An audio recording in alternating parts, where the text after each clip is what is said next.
ফ্লোরের টাইলস ভেঙে গেলে চেঞ্জ করা সহজ দুটি পদ্ধতি এই ভিডিওতে আপনারা দেখতে পাবেন। তাহলে চলুন শুরু করা যাক ভিডিও।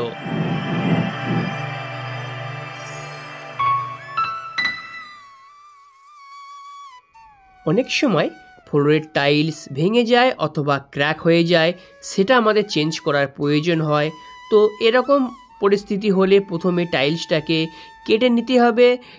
খেয়াল রাখতে হবে সাইডের টাইলস কোনো রকমভাবে যেন ক্ষতিগ্রস্ত না হয়।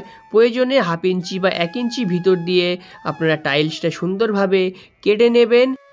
টাইলসটি কেটে নেওয়ার পরে নতুন টাইলস কিভাবে আপনারা ফিটিংস করবেন জানতে হলে সম্পূর্ণ ভিডিওটি আপনাকে দেখতে হবে।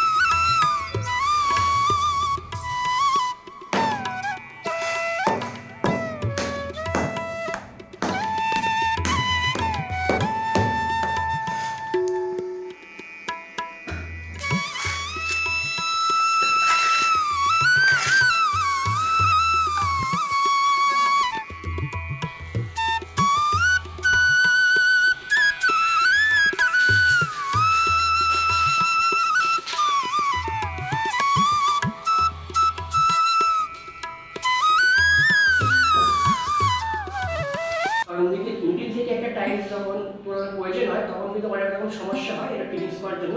তার একটি সহজ পদ্ধতি আছে। আপনাদের কাছে যদি এরকম ভ্যাকুম থাকে তাহলে এই ভ্যাকুমটাকে আপনারা লাগিয়ে নেবেন।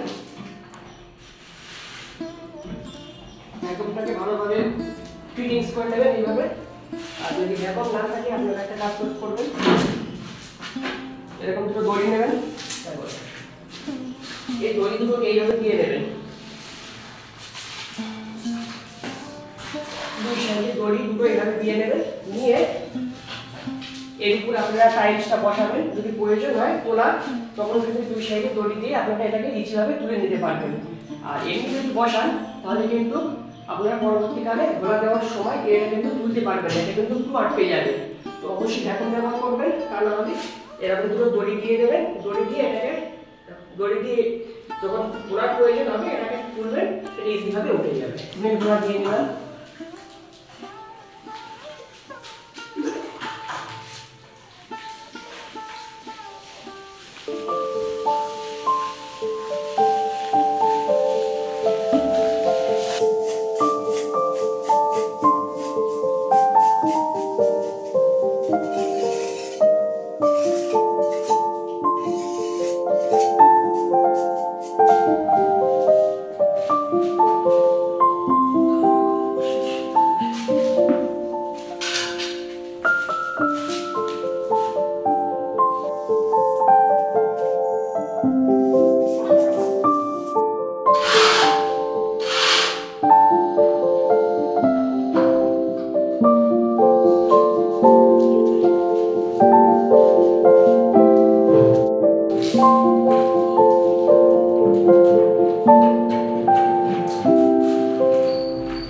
তাহলে নতুন মিস্ত্রি দাদা ভাইরা নিশ্চয়ই বুঝতে পারলেন।